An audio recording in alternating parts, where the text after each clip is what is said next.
So in 2014, when I wrote the Good Job Strategy, I described two different approaches to profitability. And I was focusing on low-cost businesses, so companies that are providing the lowest prices to their customers. And there were two different approaches to profitably compete on low cost. One approach was to see workers as a cost to be minimized, pay as little as possible, invest in them as little as possible, and then consequently operate with high turnover and all the problems that come with high turnover. Right? So operational problems, customer service problems, that ended up reducing sales and profits for companies. But there are a bunch of companies that's the dominant approach. They operate that way. They've been profitable for years, but they live in this vicious cycle of high turnover and poor performance.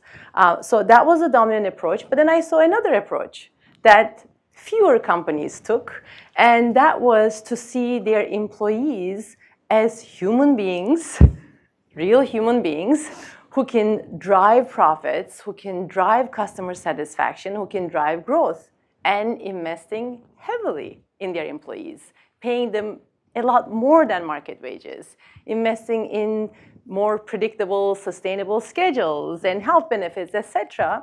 And these companies operated with low turnover, and they operated in a virtuous cycle of low turnover and good performance. But what I found in that original research was that it wasn't just investment in people that enabled them to achieve those outcomes. It was also specific operational choices. So that was the first book, and it was the what of the Good Job Strategy.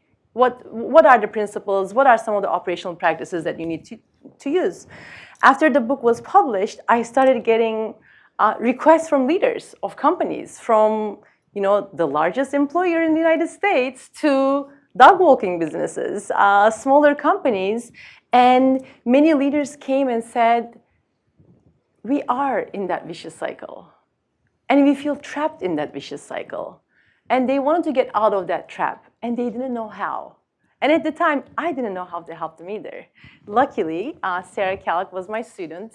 And with Sarah and Roger Martin, we started this nonprofit Good Jobs Institute. And during the last 6-7 years, we learned how to make the case inside your organization, outside your organization, and how to adapt the Good Job Strategy, because it's a system, and making system change is not easy. So I wrote this book to be able to share what we have learned and get those leaders who feel stuck to be unstuck, or trapped to be untrapped.